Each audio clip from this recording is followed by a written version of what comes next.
Alhamdulillah, segala puja dan syukur kehadirat Allah Subhanahu wa taala yang senantiasa memberikan kita nikmat taufik hidayah dan juga kesehatan. Dan tak lupa pula kita kirimkan salawat dan taslim ke junjungan kita Nabi besar Muhammad sallallahu alaihi wasallam. Insya Allah, mulai malam ini kita akan mengkaji tentang makna batin ibadah haji, dan mudah-mudahan Allah Subhanahu wa taala eh, dengan mengkaji ini, insya Allah kita termasuk orang-orang nanti yang dipanggil oleh Allah Subhanahu wa taala untuk kemudian berkunjung ke Baitullah. Ini salah satu materi yang waktu baru pertama kali saya turunkan karena belum pernah haji tapi pernah umroh. Jadi minimal karena pernah umroh sekali, jadi minimal ada pengalaman secara personal ketika di sana dan berada di sana. Hmm,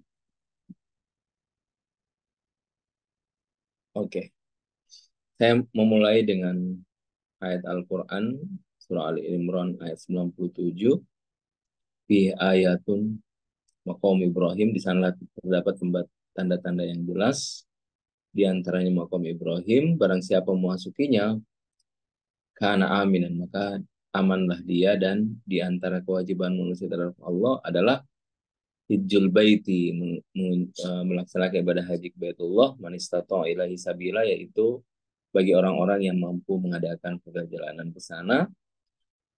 Pemengkafrau, dan barang siapa mengingkari wajah ini, maka ketahuilah sungguhnya Allah Maha Kaya dan tidak memerlukan sesuatu dari seluruh alam.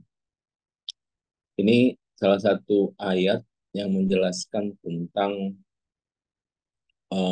kewajiban setiap orang untuk naik haji kalau syaratnya memenuhi. Syarat yang paling utama adalah man istata'a ilaihi sabila. Jadi ketika orang sudah memenuhi syarat, maka kewajiban baginya sudah masuk. Jadi haji ini salah satu yang diwajibkan kepada kita, dan tapi memang berbeda dengan ibadah-ibadah yang lainnya. Karena ya karena ada jarak yang sangat jauh, sehingga memang yang diwajibkan adalah yang memenuhi syarat. Makanya Quran menegaskan man istata'a ilaihi sabila. Itu bagi orang-orang yang mampu mengadakan perjalanan ke sana. Dan setiap orang memang seharusnya di dalam batinnya em, ada rasa atau hadir sebuah rasa untuk ke sana, ya, ke Baitullah. Karena itu adalah salah satu min sya'airillah, salah satu hal yang kita bisa saksikan secara nyata tentang tajalli Allah Subhanahu wa taala. Nanti kita akan ketemu di beberapa hal, insya Allah, di slide ini yang terkait dengan Baitullah. Dan sebelumnya mungkin perlu disampaikan bahwa saya tidak akan masuk ke ranah fikih, karena saya hanya menjelaskan tentang makna batin dari haji. Jadi Bapak Ibu sekalian, mungkin kalau ranah fikih silahkan merujuk, itu banyak sekali kitab-kitab fikih haji, tata cara mungkin, dan saya tidak akan masuk ke sana. Saya lebih menekankan kepada aspek batin makna haji seperti yang sering kita lakukan di Rumi Institute, lebih fokus kepada makna batin daripada haji. Nah, tentu ini tidak hanya terkait dengan haji, tapi juga terkait dengan uh, umroh, ya. Sedikit banyak aja ya hubungan. Cuma memang um, fokus kita nanti lebih kepada haji, karena kalau sudah masuk haji maka akan meliputi termasuk umroh juga. Tapi kita tidak akan masuk lebih jauh ranah fikih, kita lebih masuk ke ranah batin. Nah, di slide selanjutnya, makom Ibrahim adalah batu tempat Ibrahim berpijak. Jadi di situ ada tempat dulu. Ini banyak kisah tentang batu ini. Ada yang mengatakan dulu itu nempel ke Ka'bah, kemudian dia digeser. Nah, seperti yang kita lihat sekarang ini, itu seperti ada sangkar burungnya. Itu dan itu disebut dengan makom Ibrahim. Nah, itu salah satu batu tempat Ibrahim berpijak. Jadi ada bekas kaki di situ. Mungkin ini juga bagian entah itu salah satu mukjizat karena kalau kita berpijak pada batu biasanya batu biasa-biasa saja ya. Wallahu alam. Tetapi itu menjadi suatu hal yang nyata yang kita lihat dan kalau kita masuk mana batinnya bahwa di sini ada makna tentang melangkah ya. Di pijakan itu kan tempat melangkah atau tempat bisa juga dimaknai tempat sandar. Nah, tapi karena ini adalah Nabi Ibrahim ketika beliau membangun Ka'bah, nah ketika beliau pertama kali injakkan kakinya di situ membangun Ka'bah itulah menjadi napak tilas beliau. Nah, sehingga makna yang bisa diambil adalah semestinya setiap manusia punya jejak langkah mengitari Tuhannya. Bahwa di dalam batin dirinya hanya mengingat Ilahi. Ini kalau kita mengambil titik poin tentang melangkah atau biasa juga melangkah ini kalau kita kaitkan dengan pembahasan tazkiyatun nafs atau riyadhah disebut juga dengan suluk dan suluk itu adalah satu bentuk perjalanan ruhani. Nah, artinya kalau kita lihat di poin ini bahwa semestinya setiap orang itu melakukan perjalanan ruhani sehingga dari perjalanan itulah dia punya jejak langkah yang di situ dia memulai satu bentuk perjalanan rohaniahnya. Sebentar lagi kita memasuki bulan Ramadan. Nah, biasanya para sufi memaknai awal Ramadan itu sebagai ulang tahun. Ulang tahun ketika para sufi melakukan satu perjalanan rohani. Jadi sehingga mereka punya dua ulang tahun, ada ulang tahun ketika dilahirkan dan ada ulang tahun ketika pertama kali melakukan perjalanan. Nah, biasanya mereka melakukan di awal Ramadan sebagai perjalanan rohani seperti itu. Nah, jadi ini makna salah satu makna ya. Tentu akan banyak makna, tetapi ini salah satu makna terkait dengan manusia melangkah ke ranah batin. Nah, selanjutnya makom Ibrahim adalah tempat tersambungnya cahaya ilahi ke dalam hati. Ini juga takwil dari makom Ibrahim. Yakni suatu wadah di dalam diri manusia. Di wadah inilah ada hal yang menyambungkan antara cahaya Allah Subhanahu wa taala ke dalam hati manusia. Jadi kalau kita lihat tingkatan jiwa di dalam diri manusia, hati inilah yang menghubungkan antara sesuatu hal dengan yang lainnya, antara batin dengan batin lainnya, antara batin dengan dimensi luar. Jadi hati ini sebagai poros. Jadi kalau dia tidak bisa menerima cahaya ilahi, maka otomatis cahaya itu tidak bisa terpancarkan ke berbagai dimensi yang ada dalam diri kita.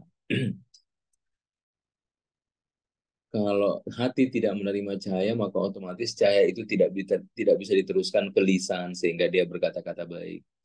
Tidak bisa diteruskan ke telinga sehingga dia tidak bisa mendengarkan yang baik. Tidak bisa diteruskan ke semua organ dan bentuk dimensi dalam tubuh sehingga ada tirai apa yang ada di dalam diri kita ini tidak bisa melakukan satu bentuk perbuatan baik. Nah, kalau manusia mendapatkan makom Ibrahim, maka ada sesuatu yang dalam dirinya ini yang menghubungkan antara cahaya ilahi ke dalam hatinya. Jadi kalau intinya kalau sudah tersambung ke dalam hati, maka seluruh bagian dimensi manusia itu akan bercahaya. Jadi kalau sudah cahaya ilahi ini sudah menembus ke dalam hati manusia. Dan ini sering kita bahas bahwa inti poros manusia intinya itu adalah hati. Sebagaimana dalam hadis dijelaskan, di dalam diri manusia ada segumpal daging. Kalau dia baik, maka baik seluruhnya. Kalau dia buruk, maka buruk seluruhnya. Dan itu adalah hati. Di hati ini seperti receiver yang kemudian dia menerima cahaya dan kemudian dia memantulkan cahaya itu ke berbagai dimensi. Dan tentunya akan berpengaruh ke dimensi luar ya, misalnya ke orang sekitar, ke laku tindakan yang dia lakukan dan seterusnya. Ini salah satu takwil dari makom Ibrahim. Nah, kemudian kita masuk ke ayat Hajj, ayat 27 dan 28. Dan serulah manusia untuk mengerjakan haji, niscaya mereka akan datang kepadamu dengan berjalan kaki atau mengendarai setiap unta yang kurus. Mereka datang dari segenap penjuru yang jauh. Agar mereka menyaksikan berbagai manfaat untuk mereka dan agar mereka menyebut nama Allah pada beberapa hari yang telah ditentukan atas rezeki yang diberikan dia kepada mereka berupa hewan ternak, maka makanlah sebagian darinya dan sebagian lagi berikanlah untuk makan orang-orang yang sengsara dan fakir. Jadi ini adalah perintah Allah Subhanahu wa taala kepada Nabi Ibrahim alaihissalam dan seluruh manusia untuk mengerjakan haji. Ini perintah Allah Subhanahu wa taala kepada seluruh makhluk di dunia ini untuk menyeru untuk melaksanakan mengerjakan ibadah haji seperti itu. Nah, insya Allah takwil dari ayat ini kita akan ketemu nanti insya Allah di slide-slide selanjutnya. Saya mengawali dulu dengan beberapa ayat. Oke, kemudian di selanjutnya surah Ali Imran ayat 96. Sesungguhnya rumah ibadah pertama kali yang dibangun untuk manusia ialah Baitullah yang di Bakkah Mubarakah, di Bakkah yang diberkahi dan menjadi petunjuk bagi seluruh alam. Jadi asal dari Mekah itu dari kata Bakkah, Bakkah Mubarakah. Nah, kemudian ditransfer ke dalam bahasa Arab menjadi Mekah. Di awalnya jadi Bakkah itu bukan bahasa Arab. Tapi kalau ketika berubah menjadi bahasa Arab itu menjadi Makkah, Makkatul Mukarramah. Tapi ini Bakkah. Dan banyak banyak tafsir kenapa di sana disebut Bakkah, di Bakkata Mubarakah. Ada satu penafsiran yang saya suka kalau Bakkah itu adalah maknanya buka, yaitu menangis, ya, banyak rintihan. Jadi sejak dahulu ketika orang masuk di situ orang-orang akan merintih.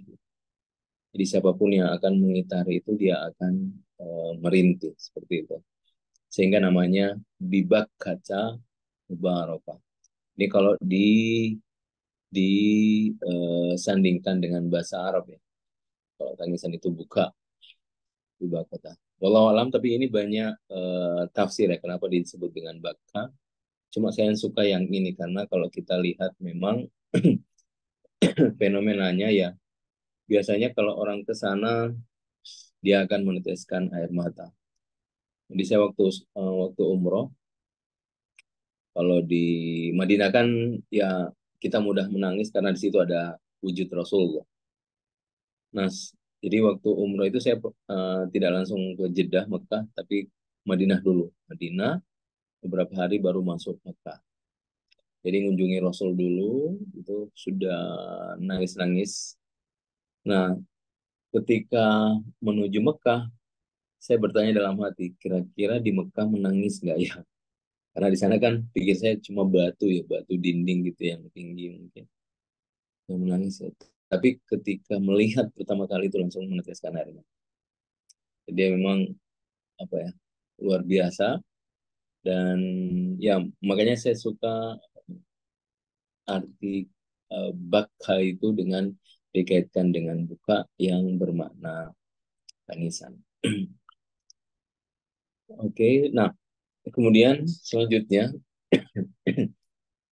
di antara kewajiban manusia terhadap Allah adalah melaksanakan ibadah haji ke Baitullah. Nah, ini menarik sebenarnya, terjemahannya seperti ini.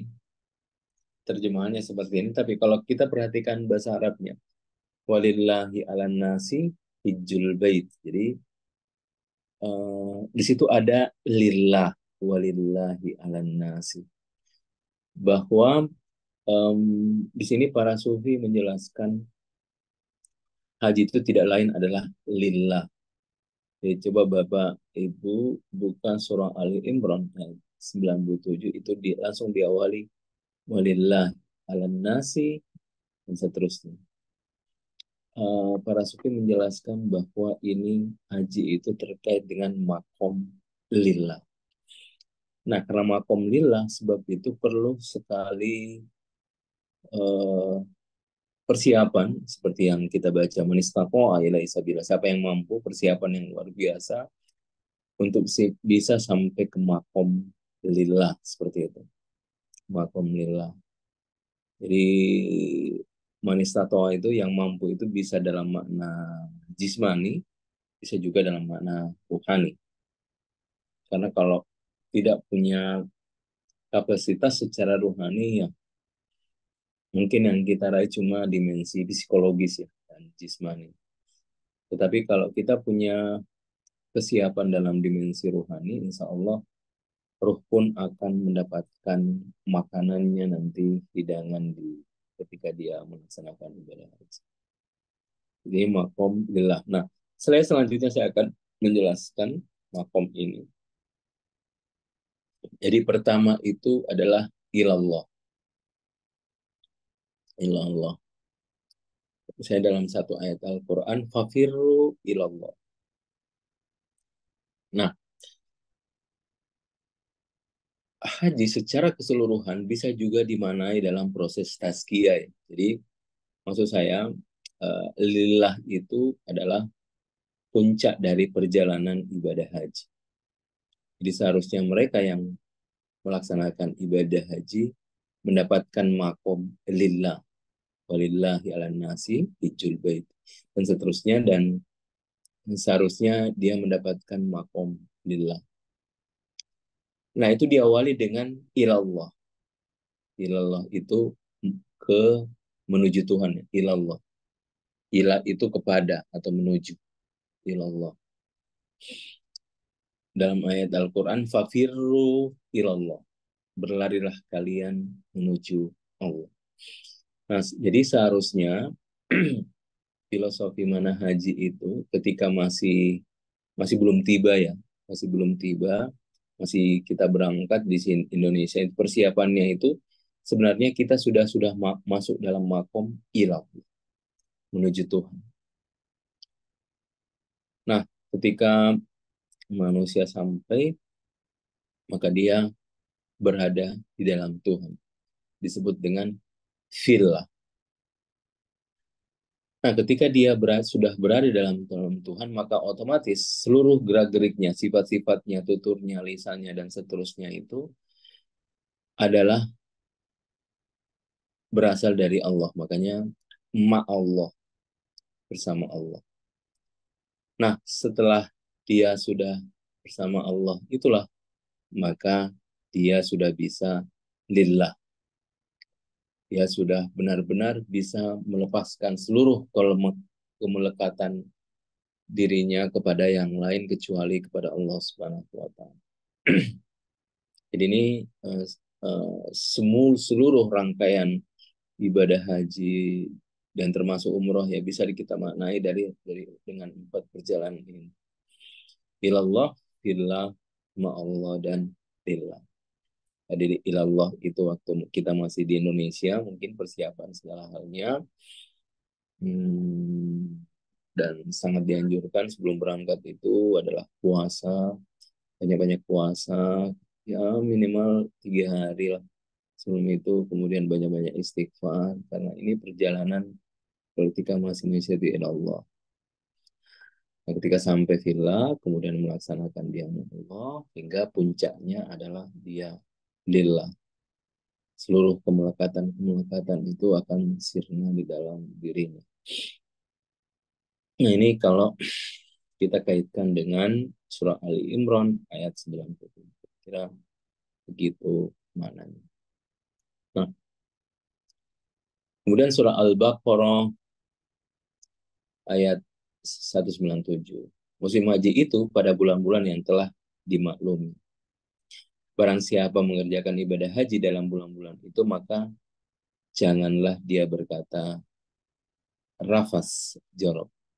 Ini terjemahan Depak. Berbuat maksiat dan bertengkar atau jidal, wala jidala fil hajj.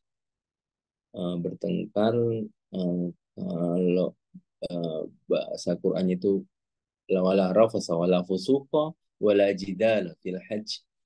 Jidal itu seperti ini apa? Debat, debat. Ya, lebih cocok debat. Wala jidala fil hajj. Dan artinya seluruh ini dimensi ego. Nanti insya Allah di slide selanjutnya saya jelaskan ayatnya dulu. Nah, segala yang baik yang kamu kerjakan, Allah mengetahuinya. Bawalah bekal karena sungguhnya sebaik-baik bekal adalah takwa, dan bertakwalah kepadaku wahai orang-orang yang punya akal sehat. Di surah Al-Baqarah tentu. Nah, sebelum ini saya mau masuk ke slide selanjutnya dulu. Slide selanjutnya untuk menjelaskan ayat ini. Untuk menjelaskan takwilnya. Jadi arafas itu, jadi rafasa itu wala rafasa wala fusuq wala jidala fil hajj. Rafasa itu adalah dimensi syahwat. Jadi kalau kita beribadah haji, dimensi rafas atau syahwat itu sebaiknya sudah tidak hadir lagi di dalam diri manusia. Dan saya yakin ketika manusia benar-benar mempersiapkan entah itu haji dan umroh, maka dia akan bisa merasakan betapa dunia ini di matanya itu sama sekali tidak punya makna dan arti. Karena ini eh, keindahan kenikmatan dunia itu sebenarnya bawaan syahwat. Tapi ketika dia tidak lagi aktual, tidak aktif, maka kita akan merasakan betapa dunia dan semua isinya itu sama sekali tidak punya makna. Itu dimensi syahwat. Nah, kemudian ada dimensi ghadab, fusuk. Lalu sama fusuko yang ini adalah amarah, emosi. Nah, dua-duanya ini adalah dimensi tubuh. Jadi syahwat itu bawaan tubuh, amarah juga bawaan tubuh. Nah, dalam haji itu dimensi tubuh itu kan dimensi hewaniah ya, kebinatangan. Nah, itu seharusnya dia tidak aktif.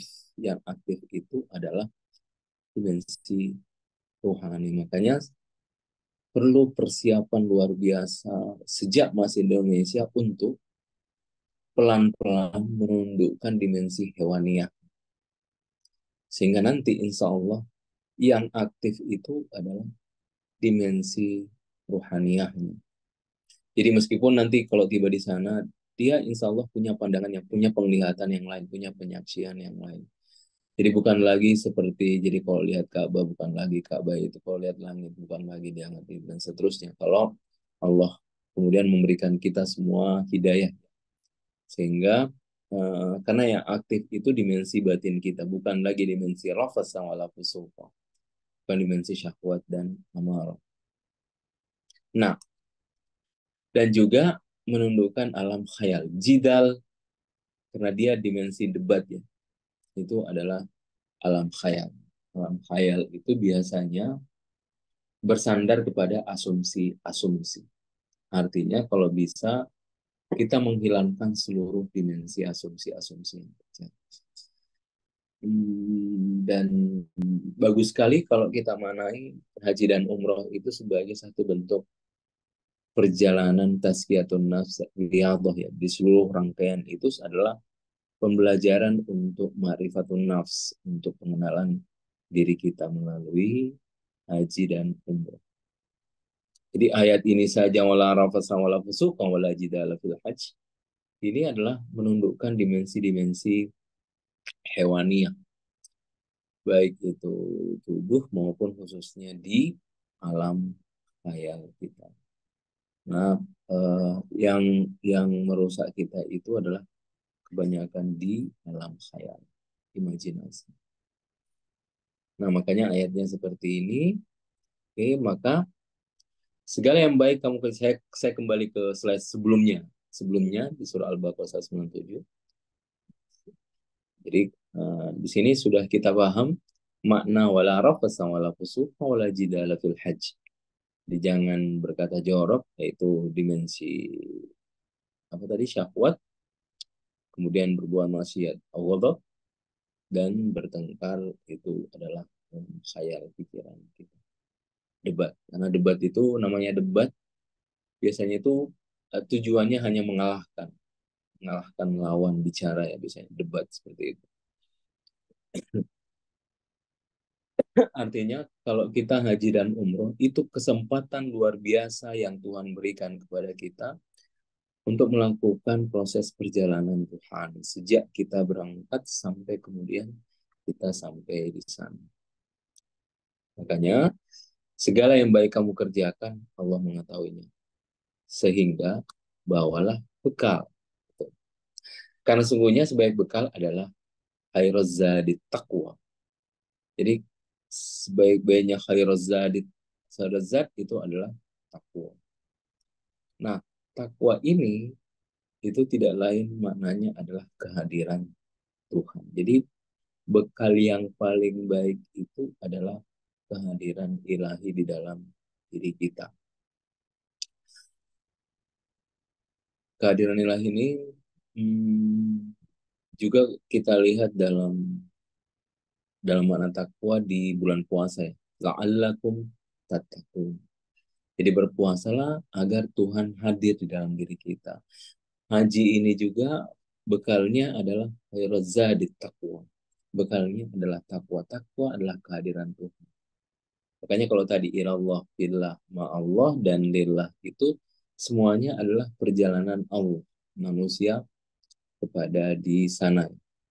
Jadi kalau bisa, karena ini tidak bisa dibungkir kira hidup sosial, jadi memang dari sini sudah ada nitip macam-macam. Saya nitip itu ya, saya nitip ini ya.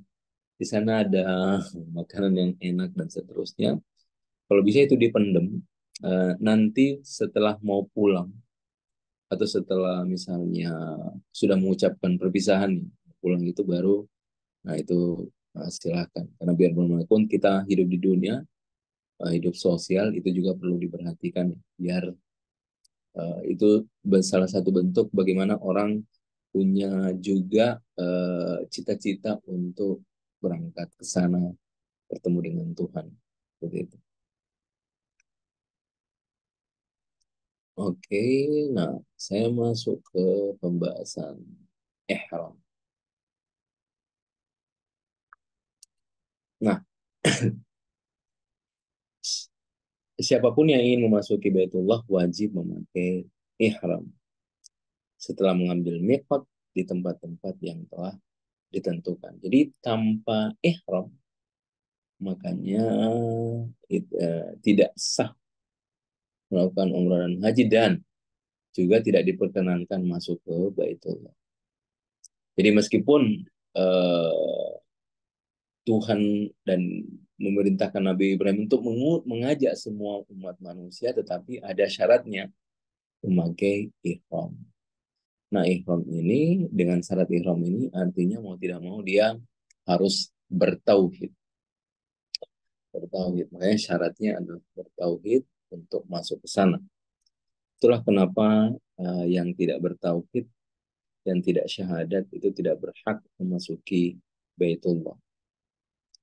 Ini bukan paradoks sebenarnya, tetapi ingin mengingatkan bahwa sebenarnya fitrah manusia itu bertauhid. Makanya ajakan Tuhan, memerintah Allah Subhanahu wa taala memerintahkan Nabi Ibrahim itu sebenarnya memang yang diajak itu adalah dimensi fitrah, dan manusia memiliki dimensi fitrah. Cuma ada syarat untuk memasukinya. Jadi kalau kita baca ayatnya kan Nabi Ibrahim disuruh pada semua umat manusia, tetapi ada syaratnya yaitu memakai ihram. Dan disinilah ada batasan bahwa yang bisa masuk itu ada hanya yang bertauhid. Nah, jadi siapapun yang ingin memasuki Baitullah wajib memakai ihram setelah mengambil miqat di tempat-tempat yang telah ditentukan. Jadi tanpa itu ya, dia tidak bisa masuk ya, dan tidak dianggap sah. Ini nanti urusan fikih untuk misalnya bagaimana apa bacaannya, saya itu urusan fikih. Kita hanya membahas makna batinnya. Oke, selanjutnya hakikat ihram adalah memutuskan segala sesuatu selain Allah Subhanahu wa taala. Dan ini tercermin dari uh, pakaian yang kita pakai, khususnya laki-laki ya. Kalau laki-laki pakai baju ihram itu tidak memakai yang berjahit. Berjahit itu simbol memutuskan segala sesuatu selain Allah Subhanahu wa taala. Itu simbol itu dengan memakai kain ihram putih seperti kain kafan. Oke, jadi slide selanjutnya ini menjelaskan lebih jauh tentang makna ihram, yaitu melepaskan pakaian kemaksiatan dan memakai pakaian ketaatan. Jadi setelah kita memakai pakaian ihram itu, maka di situ yang hadir dalam diri kita itu pakaian kemaksiatan itu kita harus belajar untuk melepaskannya. Maksiat itu tidak lain adalah nikmat dunia. Karena kita tidak akan berbuat maksiat kalau tidak ada nikmatnya. Justru karena nikmat itulah sehingga kita bermaksiat. Jadi maksiat itu tidak lain adalah nikmat dunia. Kita harus menanggalkan sejenak agar kita memakai pakaian ketaatan dengan pakaian ihram. Nah, mana keduanya mengingat hari kebangkitan dengan pakaian kafan. Semua nanti kita semua setelah meninggal pakaian kafan dan dibangkitkan juga dengan itu. Jadi mengingatkan yang tadi. Kemudian hilangnya kemuliaan dari sisi zahir. Jadi kalau kita di luar keseharian kita memakai pakaian bagus, memakai aksesoris yang bagus, nah perlahan-lahan itu kita tanggalkan semua. Kalau kita lihat hal-hal yang dilarangkan itu banyak banget. Tidak boleh pakai parfum. Itu semuanya adalah nikmat dunia agar kita bisa menyium aroma semerbak ilahi nanti di sana. Kemudian tidak boleh berkaca. Hal-hal simbol dari ego ya, itu semua dilepaskan. Nah, itu urusan fikih yang membahas satu persatu. Dan saya hanya membahas dimensi batin. Oke, selanjutnya. Nah, kalau salah satu yang disunahkan ketika pakai ihram itu kita mengucapkan labbaik. Labbaik disebut juga dengan talbih, yakni jawaban kita atas ajakan ilahi. Jadi ada perintah Tuhan, sama dengan perintah Tuhan itu bukan cuma berhenti di zaman Rasulullah. Tapi perintah Tuhan itu berlaku sampai sekarang. Maksudnya setiap saat Tuhan eh, perintah setiap saat itu Tuhan merintah kepada hambanya. Seperti contohnya akimis sholat, dirikanlah sholat. Yaitu perintah Allah yang masih berlangsung sampai sekarang. Nah, karena kita tidak bisa mendengar, jadi seolah-olah perintah ini hanya datang kepada Rasulullah dan yang kita dengar ini hanya dari hadis-hadisnya dan seterusnya. Tapi bagi yang bisa mendengar, sampai saat ini pun perintah itu senantiasa hadir di dalam dirinya. Nah, sama dengan haji, nah makanya sampai di sana dia mengucapkan kata labbaik, labbaik Allahumma labbaik.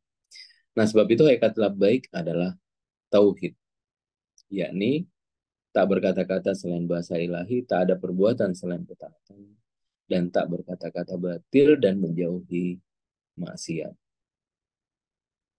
Jadi ketika seseorang sudah memakai ihram dan mengucapkan labbaik. Nah, selanjutnya, nah ini. Tadi ada ayat yang menjelaskan ini bahwa Allah Subhanahu wa taala memerintahkan kepada Ibrahim untuk menyeru seluruh umat manusia untuk datang kepada Baitullah. Sehingga ada yang mengucapkan labbaik karena mendengarkan ajakan Ibrahim alaihissalam. Ada juga yang mengucapkan labbaik karena mendengarkan langsung ajakan ilahi. Ini dua makom orang berangkat haji dan umum. Ada yang karena ya kita mendengar dari hadis, dari ustadz-ustadz kita, guru-guru kita, sehingga kita mengerti. Ada memang yang mendengarkan panggilan itu dari dalam diri. Oke, nah selanjutnya, hmm, nah ini ayat agar Allah memerintahkan kepada Nabi Ibrahim dan seluruh manusia untuk menjalankan haji. Saya berikan sudah kita bahas ayat yang sebelumnya. Nah, saya masuk ke slide selanjutnya. Jadi setidaknya manusia dua kali mengucapkan labbaik. Ketika di alam alastu birabbikum qalu bala syahidna. Dan ketika manusia memenuhi ajakan ilahi. Jadi eh, dua-duanya kita berkata iya kepada Tuhan. Waktu masih di alam ruh, alam alastu, ketika belum turun ke dunia, ruh masih diri kita masih di alam ruh, di situ Tuhan mengambil persaksian. Alastu birabbikum, bukankah aku Tuhan? Semua manusia menjawab, qalu bala. Benar, Tuhan. Dan juga adalah ketika manusia memenuhi ajakan ilahi, yaitu datang ke Baitul. Oke, selanjutnya. Nah, ini saya hanya mengutip kisah yang menurut saya ini pelajaran yang sangat bagus untuk manusia senantiasa berhati-hati. Karena biasanya kalau kita sudah ke sana, biasanya ada rasa apa ya, euforia atau ada rasa seolah-olah kita ini sudah benar-benar dipanggil Tuhan. Tapi dari mana kita tahu kita dipanggil Tuhan? Makanya ini kisah yang Sufi menjawab, yang aku takutkan labbaikku, labbaik, labbaik yang saya ucapkan itu ditolak oleh Tuhan. Jadi dia memilih di sisi yang keraguan ini karena untuk apa? Untuk dia senantiasa berhati-hati dan dia selalu memelihara tingkah lakunya, ucapannya dan seterusnya. Tapi kalau orang euforia sudah menganggap dirinya diberkahi, diberikan cahaya karena sudah sampai ke sana, nah boleh jadi dia lalai. Jadi ini satu bentuk kehati-hatian seorang sufi karena jangan sampai dia terjebak yang membuat dia lupa terhadap dirinya. Oke, okay? Selanjutnya kita masuk bab tawaf. Nah,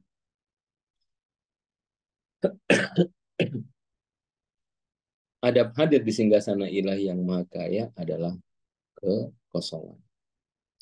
Di innallaha ghaniyun 'anil alamin. Jadi kalau kita lihat di ayat sebelumnya, ayat-ayat yang sudah kita bahas, jadi Tuhan ketika membahas haji di sosial, kemudian Tuhan bahas siapa yang ingkar kafir terhadap ini perintah haji ini, kemudian Tuhan tutup innallaha ghaniyun 'anil 'alamin. Sesungguhnya Allah Maha Kaya dari segala sesuatu. Itu seolah Tuhan sudah mengingatkan bahwa kita ini nothing, tidak punya apa-apa, dan seterusnya. Jadi seharusnya kita benar-benar berserah diri kepada Allah dan bergantung sepenuhnya kepada Allah. Makanya adab hadir di singgasana ilahi adalah kekosongan.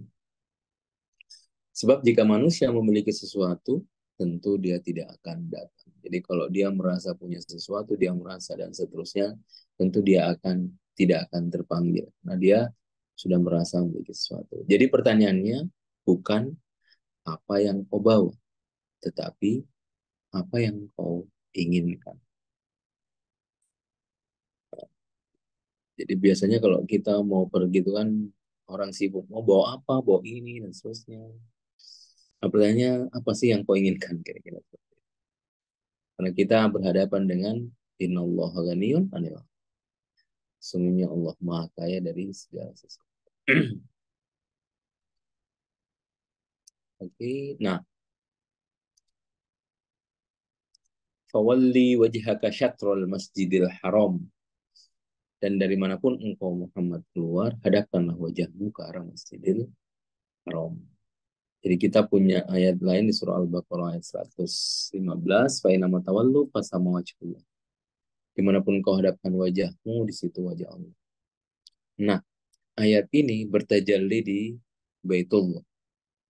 Makanya ketika Baitullah, fa inna tawallu fasama wajhullah. Dimanapun kau hadapkan wajahmu, di situ wajah Allah. Makanya, fawalli wajhaka syatrul masjidil haram. Maka dimanapun engkau keluar, menghadapkanlah wajahmu ke arah Masjidil Haram. Sehingga seharusnya hati, alam khayal, dan semuanya juga fawalli wajhaka syatrul Masjidil Haram. Bukan cuma dimensi lahir kita yang syatrul Masjidil Haram, tapi juga seharusnya dimensi batin juga syatrul Masjidil Haram. Oke. Nah, ini uh, ada arsh yang kemudian di alam barzah disebut Baitul Ma'mur, di dunia disebut dengan Ka'bah. Ini sebenarnya tajalli. Sama ada kalau Quran, di Quran yang kita pegang itu adalah inna ja'alnahu Qur'anan Arabiyyan dalam bahasa Arab, tapi hakikatnya di sana disebut Lauhil Mahfuz, kan? Lauh Mahfuz. Nah, kemudian ada Quran di alam barzah, di alam khayal, itu bentuk. Nah, kemudian di dunia ini ada dalam bahasa Arab, inna ja'alnahu Qur'anan Arabiyyan. Sama dengan di dunia ini ada Ka'bah, kemudian di alam barzah disebut dengan Baitul Ma'mur, kemudian batinnya lagi disebut dengan Arsh. Oke, selanjutnya ini surah Al-Anfal ayat 35, dan salat mereka di sekitar Baitullah itu tidak lain hanyalah sulan dan tepuk tangan. Ini tradisi orang-orang jahiliyah sebelum Islam masuk. Mereka pun tawaf di Ka'bah tetapi hanya siulan dan tepuk tangan. Hanya siulan itu maksudnya mereka tidak peduli sama sekali kepada dimensi batin. Dan tepuk tangan itu kayak berpesta. Jadi itu justru mereka ke Ka'bah tetapi berbuat maksiat. Tapi kalau setelah Islam masuk, nah, Tuhan sudah menggasang wala rafasa wala fusuqa wala jidala fil hajj. Hindari rafas, syahwat, ghadab, amarah, dan juga debat tadi jidal, yaitu alam khayal kita. Artinya tradisi ini sebenarnya sudah lama, tetapi belum masuk nuansa dimensi yang Islami, tapi masih seperti ini. Nah, ayat ini juga bisa kita ambil dimensi zahir sebenarnya, bahwa